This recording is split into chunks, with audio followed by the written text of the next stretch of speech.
Hey, everybody. Welcome to What Drives Us, episode 297 for October 24th, 2018. My name is Russell Frost. I am your host. And until about 2 minutes ago, I was the only participant. And I'm so glad that some of my compatriots have joined at the 11th hour that I don't even care that they were late. Doesn't matter. There's no late. There's no early. Nobody's getting paid here. So let me introduce them and we will get this show on the road. First up, a man who has driven no less than 800 torturous miles through the plains and the front range of the United States in one day in a Tesla Model S. And yes, that includes charging. He is the founder of Boulder Hybrids, Mr. Paul Guzik. Hey everybody, yes, and that's how I spent my Sunday, picking up fellow panelist Evan Fusco's older Model S and driving it from Nixa, Missouri to Boulder, Colorado in one day, including charging. So it was a long day, but a fun day, and it cost me $0 in fuel to get here. That's nice. Supercharging. How many French fries did you find in the floorboards? Did he sign the glove box for you? And Paul's gone. Oh, there's Paul. Hey, Paul. My internet just barfed on me here. But it happens. Anyway, so he has one of the older Model S's, of course, that has free lifetime supercharging. So, as Patrick will tell you, it's pretty cool on a long trip. It tells you where to pull off and charge, and it says if you don't pull off in this town, you won't make it to the next town that has a supercharger, especially in Kansas where there's not a ton of superchargers. Yeah, I was just going to say, you were, major road, but still like out in the middle of nowhere. Yeah, for all intents and purposes. And the big complaint is there's too many superchargers connected to Arby's in this part of the country, which I'm not a big Arby's fan, so. You're not required to eat there just because you stop. I did not eat there, but good for at least they're supporting EVs. So no roast beef sandwich deal for you, Paul? Come on, 5 for $5. No, what was that? They still do that? I don't know. Yeah, I don't either. Well, the man. Oh, my beer spawn. Sorry. Yeah, no, please. My beer's overflowing. Ooh. Oh no. Nice. So from Breckenridge. Nice. And did it ooze all over everything? Are you okay? Just a bit over me, not my computer, luckily. We've avoided a beer disaster, which on this show is always possible. Speaking of always possible, he is, well, let's see. He's got a few electric cars. He's kind of into electric cars. I don't know. He's somewhere in the Northwest. Mr. Patrick Connor. Yep, I'm on my 4th EV. I've been doing this for 11 years now, and it's really cool how it's changed over this last decade. And you don't have to stop at campgrounds or steal people's dryer outlets or whatever. It used to be guerrilla charging, as we called it. I'd have a bag full of adapters so I could plug into anything I could find. It's a lot easier nowadays. It used to be 10 years ago, if there was like an EV gathering, 90%? No, that's not true. Maybe 70% of them, though, were like conversions or were like homemade? Yes, definitely. Most of them were homemade back then. And I think I knew everybody in the state that had an electric car. And that is far from true now. I'm writing that down, Paul. That's a good one. Do you know everybody on your block that has an electric car at least? I don't know if there are any others on my block. Wow. I know there are a couple in the neighborhood that I see driving around. And I know one of those guys, he's in the electric car club with me, the OEVA plug. But yeah, he's the only one around that I know local, real close to me. Wow. Yeah, there's plenty of people at work. Plenty of my coworkers have EVs. Especially once the Model 3 started being delivered. There's a lot of those in the parking lot. Right. It is crazy how much it's changed. I mean, I think back not that long ago, it just wasn't that long ago when like a really cool Ford Ranger conversion was like really cool. Yeah. Yep. Carbon a carbon batteries. I mean, and Paul, this will certainly hit home with you. I mean, the state of the art was the high motion Prius plug-in conversion. Mm-hmm. You know what I mean? And that was amazingly cool technology. So yeah, it's just now that's wonderful. Yay, we live in a better world in some ways. So let's celebrate that. Let's start by celebrating that apparently there's a Nissan dealership in Colorado that knows how to sell Leafs. And when I say they know how to sell Leafs, they sell a ton of them. Yep. I'm sorry, Paul? They sure do. Are you familiar with this dealership? They happen to be in my town here, Boulder, Colorado. Boulder Nissan. They actually, knowing that they're in a good place to sell EVs. Boulder's a pretty EV hybrid friendly kind of place. They actually put some effort into training their staff and promoting EVs. They did some partnerships with the local utility. Anyway, in 2017, they sold 837 new cars. Almost half of them were Leafs. So wow. The entire Nissan lineup. They're probably one of the top Leaf dealers in the country, if not the top. So all these dealers that say consumers don't want these cars aren't doing a very good job of training them. So far this year, and this article was written a week or so ago, they're up to 224 Leafs. So that's a boatload of cars for one small dealership in a town of 100,000 people. Yeah, I mean, you certainly have an advantage selling electric vehicles in Colorado and in Boulder, but then you correct for the small population, the small base of people that you can sell to. And wow, that's an achievement. Yep. And they have a couple of superchargers. We're not super Chatamo chargers. And actually have one customer, an older fellow who bought a Leaf, and he's retired. So he says, I'm not going to charge at home. He goes to the dealer a couple of times a week and quick charges for free. It sits in their lounge and reads the paper and drinks their coffee. And he says he has yet to charge his car at home. He doesn't drive a lot, 15 miles a day perhaps, but it's pretty cool. He's kind of taking advantage of the free charging for life that Nissan offers at their dealerships. That is pretty cool. That is very cool. Speaking of cool, that Nismo Leaf is way cool. And I would really like to have one of those, Nissan. Yeah. So you could do a review of it at least. If you're listening, why don't you hire some of the salespeople and managers from Boulder Nissan and take them around the country and have them train the other salespeople and managers around the country, because obviously they can make some good money selling these cars.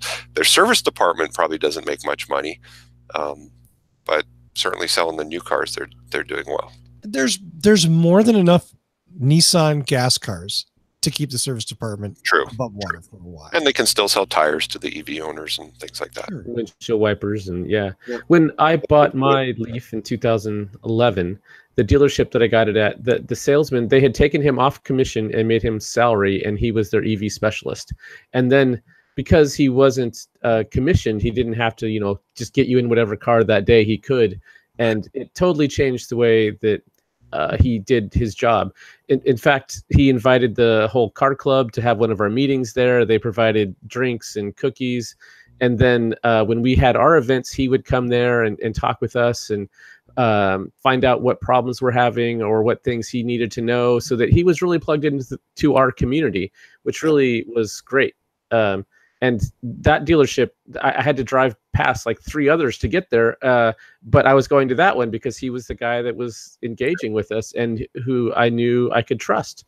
And that's a big thing when you're buying a car. You want to be able to buy it from somebody you can trust. Yeah. Who gets it. Yeah, exactly. Yeah. Well, I mean, and that's true with any car, right? If you go in to buy a Corvette and the person selling you the Vet's like, oh, well, it's okay. It's cool. I mean, you could get something else. There are faster cars out there. Like nobody buy it. Right. Yeah. You want to buy it from somebody who's a fan of it, just like you are, and who's into it and can talk about it and is interested in it, and not just like, oh, those things are just dumb. You don't want one of those. Buy a Versa. I mean, right. I don't want to talk to that guy. Right. And And that's not unreasonable. You know what I mean? It's not an unreasonable consumer expectation to think that there are going to be salespeople there that are knowledgeable about what I want to buy, and they're going to tell me about it. You know? Yeah. Give me a quick little story. The salesperson might educate the person who went in to buy a Versa as their second car that, hey, the Leaf will meet your needs. Right. And it's your own. And then that person who didn't even consider an EV all of a sudden is getting an EV. Oh, yeah. And that's absolutely how I got into it. I had an electric truck that only had 40 miles of range. And we still had a Prius and we still had our Honda Passport. So depending on what it was that we were doing, we could take, if we had to haul something, then it was the SUV. If we were going on a long trip, it was the Prius. And if it was just running around town or going to Home Depot and I needed to throw 2x4s in the back, it was the electric truck. So it was really nice to have all those options. And I think for a lot of people, having an EV as part of your home fleet is the right place to start. We're now to the point where we have 2 long-range electric cars and we only have EVs, but it took us a long time to get there. And part of it was the technology wasn't ready, and part of it just was I had to warm up to that idea to be able to feel comfortable with that. And so I'm okay if other people want to start with a plug-in hybrid or just having their commuter car electric and they keep a gas car. That's fine. That's the gateway drug. It's a great way to start. The gateway drug. Yeah. I had to go into the bank recently to have something notarized. And when I was there, I was wearing my Tesla jacket. And the guy was like, "Oh, you have a Tesla?" And yeah. And he's like, "Which one?" And I have the Model X. And he was like, "Oh, that's expensive. You could have bought 2 BMWs for the price of that." I'm like, I don't even want one BMW. Right. I'd still be using gas. They have electrics, but that's not what he was talking about. Right. And like, okay, yeah, you don't get it. And then he started giving me other bad financial advice on top of that. And I was like, okay, have you signed what you need to? Because I'm out of here. You have no idea what you're talking about. That's crazy. Yeah, did you tell him that over 10 years, the Tesla will cost you less than the BMW in fuel and especially in maintenance? Right. Yeah. Yeah. I was not. There was no hope. I didn't even want to try. And to probably respond to him in a way that he would really hit home, which is, and my Tesla's way faster. Oh yeah, cool. Way faster. Thank you. Yeah, he did ask how I paid for it, and I told him, well, I sold the Tesla stock at a huge profit, and that's what paid for it. He was like, oh, okay, well that's pretty good. Yeah, it was almost free with the money I made on their stock. Well, let's talk about making money, shall we? One of my favorite topics. Our friend Ed Niedermeyer at the Automotive News was one of the first to write up the Tesla earnings call. The quarterly earnings call was today. This is Q3 information for Tesla. And this was a big deal. As we've talked about, Tesla has been, on the hook. And Elon has made the commitments. We're going to make money in Q3 and Q4. Well, as reported by Tesla, they made a net income of $312 million. This is the first GAAP profit Tesla has been able to claim in 2 years. And of course, a lot of this is due to the huge rise in production of the Model 3. And interesting. Yeah. The stock market tanked today, but after hours, Tesla's up. Whoa. It's 10%. 10? Yeah. Yeah. Wow. It may be up more than that now. Yeah. After hours right now, they're trading at 316. 316. Yeah. Yep, as of 8 p.m. That's Everybody not bad. took a dump today on the market. Yeah. I mean, Tesla was down, a couple of days ago, down at like 260, 250. I mean, today they were pretty good, actually, I guess, because everybody knew their earnings were coming out, but they were down less than 2% when the market was open. And after hours, as of now, they're at 9.81% up. Right. As soon as they scheduled this call for early in the quarter, instead of waiting another 2 weeks, there was a lot of speculation that meant it was good news, because with bad news, you always wait and you try to get the story straight. And you try to figure out how you're going to spin it. You try to find some other positive news to happen at the same time. But when they scheduled it quickly, that was, oh, this is going to be good news. And so, yeah, the market had a pretty good idea, which is why it was up today, even before the call. Yeah. Absolutely. Some more stuff from the article, just numbers for those of you who enjoy numbers. Record deliveries of the Model 3 drove gross margins to nearly 20%. This was a free cash flow figure of $881 million. The company ended the quarter with $3 billion in cash on hand. Revenue nearly doubled to $6.1 billion from $3.36 billion in the second quarter. I mean, that's huge. A lot of numbers. Huge. It was $2.4 billion last year, just to give you an idea of the change, the magnitude of this change. A lot of the money, a big chunk of the money came from the cash that Tesla asked from suppliers to get back what they call retroactive cost reductions. This certainly helped a bunch of that. The article shows that Tesla produced more than 5,300 Model 3s in the last week for a total of 56,065 Model 3s delivered in that quarter. They also delivered, really cool. Yeah, they also delivered 27. Does it break down their carb credits they're selling? No. Well, nothing in this article that may be later on, because this was published like a half an hour after the info went out, so it was obviously frantically collated to get something out. The company also delivered 27,000 Model S and X during the quarter as well. That's a lot of Teslas in one quarter. It is. Yep. A lot of Teslas. Well, they're trying to run the factory at like 1,000 a day now or something. 1,000 Model 3s a day. Well, I don't. What they're trying to get to. Yeah, in fact, they mentioned this on the call. They were talking about they have this goal of getting to 10,000, and they said that they think they can get to 7,000 with relatively small capex, and then they would have to have some capex spend to get to 10,000 a week. So doing 1,000 a day would get them to 7,000 without adding a whole lot. Yeah, I mean, beyond that, they would need to add more. Certainly 5,000 a week is it seems like they've been doable, and that's what they've been doing. So yep, that's certainly an achievement. Absolutely an achievement. There was something else in here that I wanted to bring up. Tesla reported that fewer than 20% of the 455,000 Model 3 pre-orders that the company had reported last year have been canceled. Now, 20% of that number is huge, but 20% retaining 80% of that number is much, much bigger news. And no other car company has that many back orders to fill for any. Maybe in the history of all cars ever. Yeah, if they had lost half the customers, it might still be the biggest historical list ever. Yeah, yeah, absolutely, absolutely. It's there was another thing. I don't know. I don't remember where it is. One of the things that led to this profitability was that Tesla claims they have driven the cost. According to the company, I'm reading from Ed's article here. The number of hours to produce each Model 3 fell by more than 30% as production levels stabilized after a difficult ramp up that began in June. They cut the build time by 30%. That is huge. Absolutely. A lot of man hours go into building a car. Well, but the whole point is that Tesla's found a way to produce that Model 3 with 30% less hours than they did last quarter, which means that it can be profitable and all of that. That's about all I got on the earnings call. We'll take that apart probably deeper next week once we see some more information on it.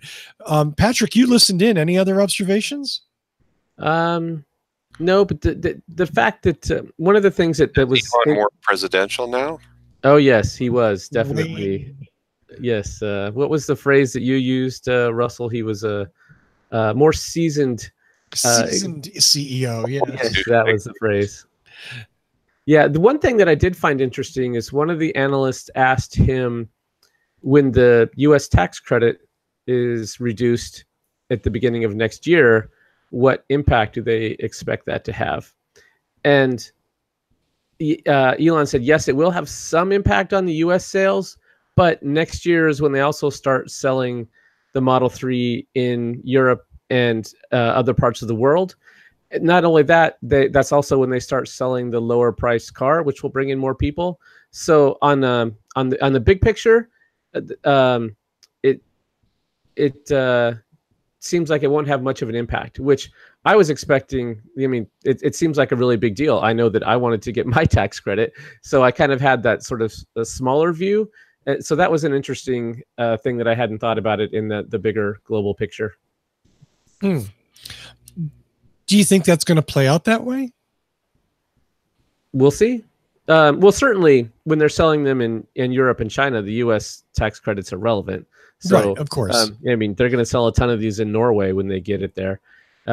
Something like 60% of the new cars sold in Norway are plug-in, all electric or plug-in hybrid. It's a significant number, and they're actually seeing their air quality improve just because of the number of diesel cars and petrol cars that are off the roads. So they're going to have a lot of sales outside of the U.S. that our tax credit won't matter much at all in the big picture for Tesla. I still wish we had better policy and that we didn't have this, but right. Yeah. But we all wish for that. Absolutely. Yeah. Absolutely.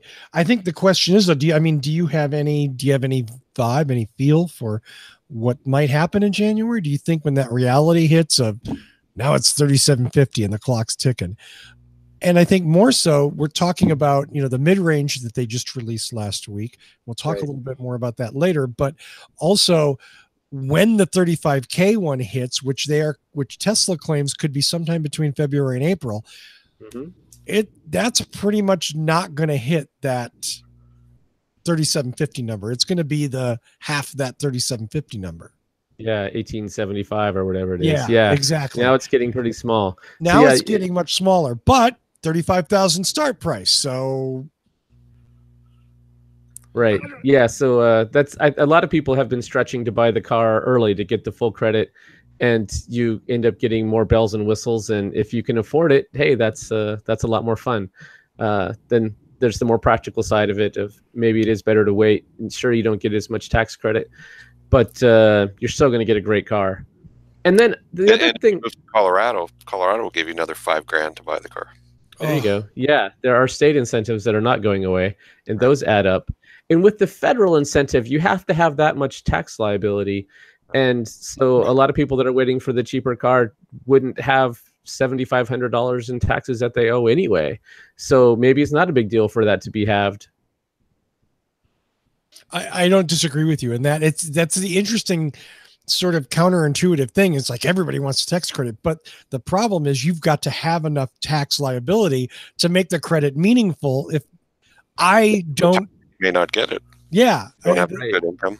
$7,500 tax credit is not a huge draw for me because guess what? That's not my tax liability. No. What can I say? I'm just to jab you again about how great Colorado is. Colorado gives you $5,000 no matter what your tax liability is. If you don't owe any taxes, they'll send you a check for $5,000. Oh wow. Yeah, we're the federal one. There's no carry forward. It's use it or lose it if you don't have the tax liability that year. So it's a non-refundable, no carryover tax credit. Right. Which, different than like the solar credits, for instance, do carry over. Right. So you can use those in pieces if need be. No big deal. But the vehicle discount sure would be nice. Sure would be nice if it was just right at point of sale. Cash on the hood of the car, knocking off the price. That would be the best way. If you have a decent income, if you're a software professional or a physician or something, it's a good thing to buy. Yeah. And there's tricks you can do. Like if you're not going to use all of it, you can do things like sell stock that has made money. You can do things like if you have a traditional 401k, you can take money out of that, or not an IRA, and roll it into a Roth and pay the taxes on that. So if you have this credit and you're not using it all, try to find some creative ways. Talk to your accountant. Talk to your tax advisor. Yeah. Since it is use it or lose it, try to find a way to use it. Yeah. Absolutely. Absolutely. Well, Tesla also announced this week, and can I just give you a warning? The rest of the show is going to be Tesla. It's just Wasn't that short? the Tesla life. Yeah. it was a big week. It was a big week. You know, so Tesla also announced the new mid-range Model 3 that starts at 45,000. It has a little less range. Not talking about the 310 in the long range. We're talking about 260. It has a smaller, physically smaller battery pack. This isn't just the same pack, software limited. This is a smaller, different configuration battery pack. Yay, cheaper Model 3. I thought they raised the price of it by $1,000 today. Did they? I didn't see that in the news. That would be so. I'll see if I can find it. Yeah, everybody, quick to Google. Oh no, it's just from 49. Yeah, it doesn't. Huh? I don't know. Maybe they did. Yes, here it is on The Verge. Tesla adds $1,000 to the mid-range Model 3. If we can trust The Verge. Yeah, Electrek has an article of the same. Oh, topic. So it came from Elon. Okay. And they also lowered the dual motor option by some also. So anyway, but it's kind of ham-handed, but whatever. Well, yeah, when they're doing things that they've never done before, they're going to make some tweaks as they go along. And that's sort of how they roll with their car production, as well as their pricing and their incentive programs and or their referral programs. These things are all subject to change. So they are. But we could have the discussion that with better forward-looking planning in Tesla's part, some of this innovation wouldn't be quite as improvisational. Is that unreasonable? Some things you only really know what you're going to get when you try it. But yeah, it's their culture is more dynamic, just like their stock. Dynamic.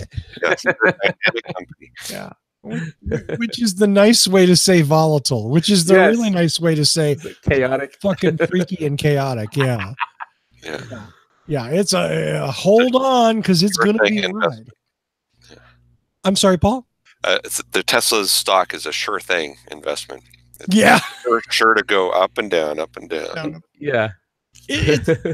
I mean, it is. And then that's sort of the nature of the people. I don't know. Are Tesla stockholders like fanboys? And I don't mean that in a negative way. Oh, most of the stock is held institutionally. And those guys are not fanboys. They're numbers guys, all about the cash. So where does the volatility come in, Patrick? It is a stock it's a lot of it is based on sentiment and forward-looking projections, not on their actual book value. So that is going to make it more volatile. Yeah. Because it's not about what they did this quarter. It's about what are they going to do 2 years from now. And that's, what's the Yoda quote about the future? Always changing. Well, and right. Yeah, absolutely. Absolutely. It's I like the way you put that, though. That was really smart in that it's not about last quarter. It's about, is Tesla going to be around in 2 years? Are they going to make their projections? Are they going to do what they say they're going to do? Because if they do, lots of confidence. But if something happens that slips that, right. There's, if they delivered everything that they said that they will do on time, they'd be $1 trillion company. They're not valued that high because they're discounted because the future's a lot more difficult to project and there will be a lot of unseen problems. And I still think long term they're a great stock. Anyway, yeah, they're just not. Don't assume everything that you hear is what's going to really happen. Either way, negative or positive. Absolutely, yeah, absolutely. Exactly. No, I agree with that. Okay, so 45K mid-range car. Do we even want to go into the how sleazy and old school car company was it that they were advertising it as a 35K car because of gas savings? Oh, yeah. I wish they'd stop doing that. Thank you. I'm glad you said that, Patrick. Absolutely. Yeah, especially if someone like me when I was shopping for a Tesla. I'm coming from a Leaf. How much gas savings do I have? None. So stop it. That's a really good point, right? I have a Prius. How much gas savings am I going to have? Well, some, but not Right. that. Yeah, so they're using some kind of average, which is their own internal number based on who knows what. I don't want to see it. You can have that as a footnote. That's great, but don't have their. They have both of them on there, but I think that the discounted price is a little too prominent.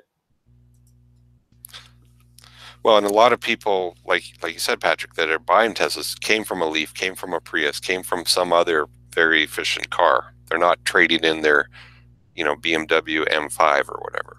Right. Yeah, it's not a Ford F-150. Yeah. Right. Patrick, we agree on something. Yeah, we do. I just wanted. Well, let's end the show now. Thank you. Good night. Damn, Patrick and Russell agree. Well, here's one where there's probably going to be some disagreement. We did a special show on Monday, which you can find on the YouTube channel. That's youtube.com/whatdrivesus, about the Tesla full self-driving pullback. It's a really good show. We go way deep on this one topic. That's all we talk about. And you get to see Evan Fusco's face turn red more than once. Yeah. That show was no good until Evan showed up. I was so waiting for that. And where were you, Mr. Connor? I was not invited. No, but that's okay. I didn't invite you or Evan because it's way earlier than we normally do the show. And I thought, oh, okay, well, we'll think this out and it'll be one little thing. Anyway, so you can check it out there. Yeah, it was a good show. I don't enjoy the shows with Ed. No offense to him. He and I just don't see eye to eye on the world, and I don't need that kind of frustration. So I'm fine to not be invited when you want to have a show with Ed. Go ahead and have a show without me. That's fine. I get that, but it's also a shame because did you read the Auto News article about the earnings call? The one you've been quoting? The one I was quoting, yeah. No, I haven't. I've read Tesla's newsletter. I haven't read Ed's article yet. I thought it was really well written. There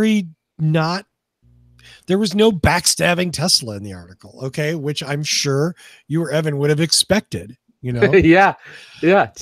This is what did you say? You mean it's news that he didn't backstab Tesla? Wow. No. Now, it's like this is just I'm getting back at you and you said, "What? It's news that Elon behaved?" Yeah, that is definitely. We just view Ed very differently as far as his opinion on Tesla and why he feels the way he does. I get it. I get his explanation and I buy it. You don't. Fair enough. Yep, very true. So, as we all know, Tesla in October, in fact, it was October 16th of 2016, rolled out the full self-driving capabilities for their vehicles. There was a hardware package to purchase with the idea that the feature would be activated as the software was validated by Tesla and as regulatory approval was obtained. Almost 2 years exactly to the day, Tesla has pulled FSD off the website, and I've heard mixed comments on that. Patrick, do you know if that's? I went to the website to try and order it, and I didn't see any place to do that. Right, you can't. It's off menu now. No, but what does that mean? If it's off menu, you can still get it? You can. Well, that was for the first week after they took it off of the website. If you ordered a car, then when you get your sales specialist, you can tell them, "Hey, I want this feature," and they'll still allow you to get it in your car. And after that week is gone, then it's you're out of luck. If that's what you wanted, you have to wait until they start offering it again. I see. And they often do that when they take things away because they don't give a lot of notice that they allow them off menu for a while. And when you say don't give a lot of notice, you mean none. Yeah, exactly. Yeah. Well, like Elon will tweet it, and then someone at Tesla sees his tweet, and 2 hours later, it's off the website. We're operating on a whole other level of Tesla reality on this show. I have no idea how, but I'm blown away. So, I mean, obviously, well, no, I speak for myself only. From my opinion, this is a huge whatever you want to call it, kicking the teeth, punching the nuts, eating poop, whatever. Tesla has been selling this feature for thousands of dollars, for $5,000. And if I'm not mistaken, you had to buy something else before to get an extra $3,000. Yeah, you had to buy enhanced autopilot. Autopilot. And well, depending on what time you're talking about, they've changed the relationship between those two prices. Right. And so like our car has enhanced autopilot, but I did not buy full self-driving. And I have to look at I think the numbers were I had to pay $5,000 for enhanced autopilot and only $3,000 for full self-driving. But the numbers have changed, and I don't remember if that's exactly right. So sure. So anywhere between $5,000 and $8,000, depending on how you bought it, when you bought it, in what sequence. But and that put the hardware in your vehicle, and you were waiting for software for it to work. Yeah. So all the cars have the hardware, whether you paid for it or not. Yeah, so they all have the forward-looking cameras, the surround cameras, the forward radar, and the sonar sensors. They all have the full hardware suite. Now, there's some discussion about so hardware 2.5 is what's in the Model 3 right now. Right. And they just said that hardware 3 is coming in next year sometime. And that's when Tesla's moving to the chip that they've designed instead of the NVIDIA chip. Correct. Yeah, so the speculation and the story I think makes the most sense, but it is still speculation, is that they've pulled it off of their website because every car that they ship today that they've sold that feature to, they're going to have to upgrade. And so if they can just wait until they have their own hardware, then there will be fewer cars that they need to do this upgrade for. And then the people that they do upgrade will be the ones that are buying it and paying for it. What's up? I want to ask a question. Go ahead. Yeah, I was wondering why you... Right, why does the host have his hand up? I gotta go to the bathroom. No, but it doesn't. But that doesn't make sense to me. And maybe I'm not understanding it correctly, because what you're telling me is that no matter what, every car has all the hardware in it. So yes. What is Tesla saving by taking the software off, taking the option off?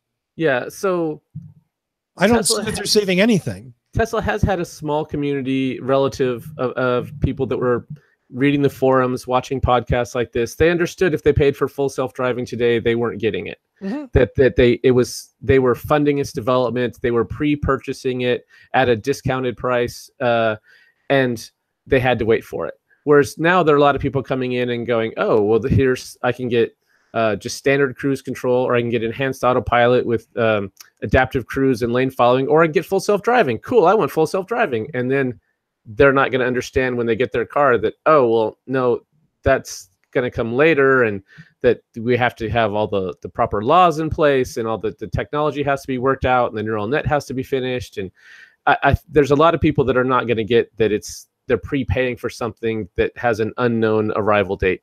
And so just avoid all of that by not even offering it.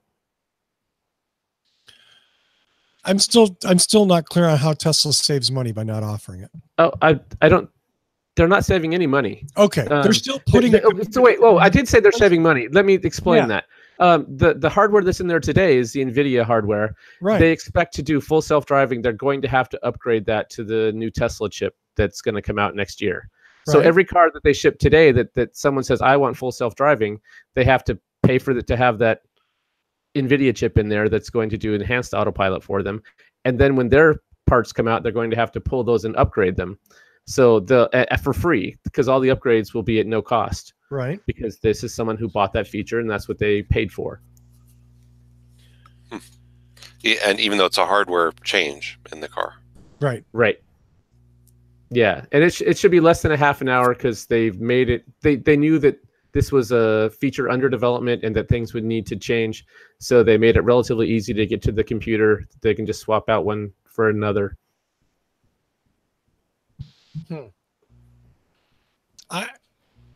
It's interesting economics. Yeah, and to get to your first point, Russell, that it was 2 years ago. I think 2 years ago, Elon truly believed that it would be 3 to 6 months, which was his famous quote: 3 months, maybe 6 months, definitely. And now here we are 2 years later, and it's always 3 to 6 months away. And how many, this is Charlie Brown with the Lucy with the football, right? Of how many times are you going to keep? So it's best for them to stop taking people's money for it and wait until they really have it to offer it for sale.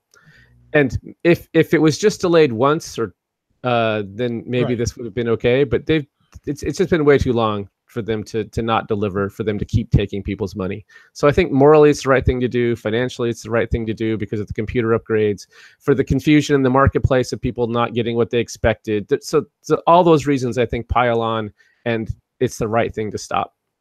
Even if they do have to eat some crow to do it, it's still the right thing. I agree with you that it's the right thing to do. This is twice in one show when they have it, but I do think that this speaks to Elon's hubris, and it speaks to that sort of improvisational manufacturing method that I've had problems with Tesla before. That, like, hey, we're going to do this, it's all going to be great. And I'm not questioning Elon's integrity. I'm sure he genuinely believed, but the problem is he shouldn't have. Because clearly they didn't have it. It wasn't even imminent. I don't know. So you have no idea what he was seeing internally, what simulations he was looking at. They've gone through a couple different guys leading that project. So you have no idea what he was hearing behind closed doors and what optimistic stuff he was being fed. And it didn't work out. So you would never see another car company selling something, here, buy this, pay us for it now, and we'll deliver it over the air in 6 months. That's just not how other car companies operate. And I'm not suggesting that Tesla should operate like other car companies. This is just one case where it didn't work out. But in general, I like the methods that they use, and the fact that they do software upgrades down the line is really cool. Absolutely. OTA is fantastic. But my problem with Tesla is I think there's an obsession in the company, and I think it comes from the top, of having to innovate everything. Everything has to be different. Everything has to be unique. Everything has to be theirs. And it doesn't have to be that way to do something better, to make an improvement, to fundamentally change even what's going on. And the whole alien dreadnought nightmare was certainly a good example of that. Hey, guess what? There's some things that people are really better at. And the whole alien dreadnought operating in complete darkness at 5 million miles an hour was kind of silly and juvenile. I don't know. I do. You're not making Pringles fucking potato chips. You're making a can. It didn't work, but I'm sure that if you just try to do things the way that everybody else is doing it, you're only going to end up with the same products that they have. And so, yes, Tesla's going to make some mistakes by trying to charter new ground. And this was one of them. And yes, they had to realize that Flufferbot was not the right way to go. And so that's a skinned knee and a lesson learned the hard way, where they could have avoided that by doing it like everybody else. But that's not how you innovate. I think that's wrong. So you're saying that there's no innovation in traditional car companies? If you look at the pace of innovation, it's pretty clear that Tesla is significantly faster than them. Even while making some of the same mistakes these car companies have made. Yeah. So in the long run, the pace of innovation is what gets you to a great product. And that's what Tesla has. And part of it is this culture of making mistakes. If you're not willing to make mistakes, you're not going to learn. You're just going to say, okay, here's the playbook, and I'm just an agentic company, and I follow steps 1, 2, 3, and I don't think outside of the box. And oh, look, I made a slight improvement here. You're not going to get 30% cost reductions in a quarter if you're just following a playbook and making minor tweaks. I'm not. I don't know that. I also don't think that you run a successful, profitable company by having to innovate literally everything you do, by not looking at what other people are doing, going, that works. We can probably incorporate that into our system. And we'll see in the next quarter, the next 6 months, if Tesla can keep this going. All of us want Tesla to keep it going and want it to work. If I didn't care, it'd be like Faraday Future. We talk about it once in a while, and I laugh. You know what I mean? But I care. You do. Yep. So it's not that I want Tesla to fail. It's that I want Tesla to do the right thing. And I just don't think that necessarily, I think and they have thousands of suppliers. It's not like they make every part themselves. No, but but it is like everything has to be unique to Tesla. You know what I mean? Like they can't buy somebody, and I don't want to go down to this argument, but I mean, like they can't buy a seat from somebody else. They've got to build a factory to make seats. Well, I mean, don't they have Audi headlights and BMW turnstocks and all kinds of things that are oversteering mechanisms, or I mean, they buy some stuff off the shelf. So and that's fine. I don't. And all the car companies do that. Absolutely. Right. Absolutely. Yep. My father worked for American Motors. And I got they bought everything from everyone. Everything from everyone. And it was funny because he would come home and just rant like, I don't know why everybody hates our cars. And I'm like, it's the same damn thing as a Chrysler and a and it's like it would have like a Dodge engine and a Ford transmission and a Chevy door handle and it was Motors. It was like taking all the bits of other American car companies. Pacer. Well, you're tearing apart your own argument here. I don't know that I am. I don't know that I am. I think how so, Pat? What's the chat room think? Well, so David in the chat room just said Pacer. My dad was a QC engineer on the Pacer line, David. I had blueprints for that baby like 6 months before it came out hanging up in my bedroom. I was like, yeah. Of course, I mean it's one. You designed it. Did they do a lot of LSD or? I don't know. It's one of the American Motors was so good at doing things way before anybody else. I mean, look at the Gremlin. Who in 1969 wanted a Gremlin? You know, now arguably you can say, "Oh, nobody wants it now," but I mean, you know, the Gremlin's a fucking awesome car. Number one, right? Yeah, small cars came in a couple decades later. Right. It was a small car. It was. Right. Well, and then they made the Gremlin X, right? Thank you. Put a 402 V8 into a little tiny car. That's insanely wonderful. That's a little crazy. Yeah. I mean, but, you know, so yeah, I have a soft spot in my heart for American Motors. Sure. Why not? That's all I got. I don't want to beat that up too much. You guys got anything this week? It's your show. Is it my show? It's your show. Holy shit. Let's see. Let's make a couple of announcements then. In November 14th, for those of you paying attention, is going to be the 300th episode of What Drives Us. Woohoo! And we are working on something. I don't know what we're going to do. Maybe there'll be a cake. I don't know. Because then who gets to eat the cake? Me. Just what I need. I don't need another cake. Cake and balloons? Cake and balloons, but, you know, like... Indoor trampoline. Well, so all I want to say to all of you watching and listening and all of you in the chat room is if you've ever wanted to be on the show, November 14th might be your chance. So make sure you got a camera, make sure you got a good web connection and a Google account because we may do some crazy things on Wednesday the 14th. Patrick's sort of like, I want no part of this. Oh, I'm definitely going to watch. I don't know if I'll be on it, but sounds like a train wreck. The beautiful, beautiful thing to see. We love chaos here at What Drives Us. And absolutely. We just learned that we could put 25 people at once on the air. So yeah, we could get the whole chat room. We could have the whole chat room in here while we do the show, which I actually love. You know, I don't know how well it would work. You okay, Paul? Let's find out. Oh, you're muted or something. No, that's okay. Here on my other screen. No sweat, man. I just want to make sure everything was good. So that's all I got. Let's do some shout outs and go home. Paul, I'm going to lead off with you if you're ready. Yep. So I'm going to plug Boulder Hybrids, my company, boulderhc.com, and we fix hybrids and EVs, and we sell hybrids and EVs, and we have a nice of Model S for sale right now. Haven't decided where it's going to price, but it should be up for sale pretty soon.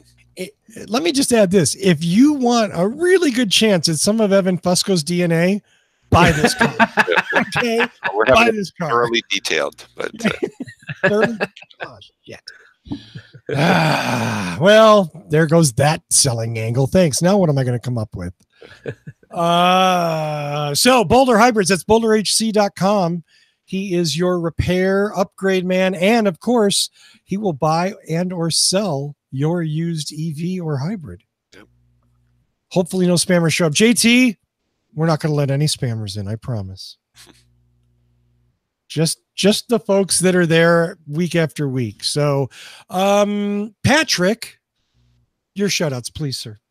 I'm with the Oregon Electric Vehicle Association. You can find us at oeva.org, and we're on the social media stuffs there. And you can also find my occasional writings at carswithcords.net. Absolutely. Thanks. Go to carswithcords.net and destroy Patrick's arguments. Hey, you got it right that time. There we go. I know, right? It's usually cars without cords, and I go, what? That's wrong. That's stupid. It's carswithcords.net. And yeah, OEVA, great follow on Twitter and on Facebook. Do check in. I want to say, let's see what else. That's it. I want to say thanks to everybody in the chat room for being there. I'm sorry. I was kind of watching a little bit. That taxes the limit of my poor little one-cylinder brain. But Tony will be back next week to pay the attention to you folks that you deserve. Thanks as always to Michael Manring for our theme music. Visit him at manthing.com. Find us on social media at What Drives Us. It's really easy. Facebook.com/What Drives Us, at What Drives Us on Twitter. We're at What Drives Us Show on Instagram, and Patreon.com What Drives Us Show. There you can support the show. Thanks and we're Elon's favorite podcast, apparently. Oh, yeah? Elon's favorite podcast. Absolutely. He never listens, but we're his favorite. I have that on good authority.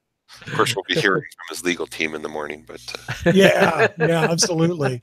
I want to thank our newest subscribers on Patreon. Thank you so much for that. You can subscribe there for $1 a month. That's less than a quarter a show. Give us a little money, help us pay for the servers and all of that. Thank you so much if you decide to do that. Patreon.com/What Drives Us Show. Thank you to Patrick Connor and Paul Guzik for not making 297 the very first solo. Oh yeah, you need to send all your patrons a special invite to the 300 show. Oh, they will all be, yeah, believe me, they'll get the link first. Cool. That's all I got. So thanks guys. Thanks to everybody in the chat room. Thanks to all of you listening. Tune in next week and find out what drives us. It was like I did it, No. That was pretty And good. will Michael Manring be on the show? I have no idea. I should ask him maybe. you should come in and do the intro and exit live. Oh, sweet. He's recorded it for us, but yeah, I'd love to get that. Anyway, see you next week.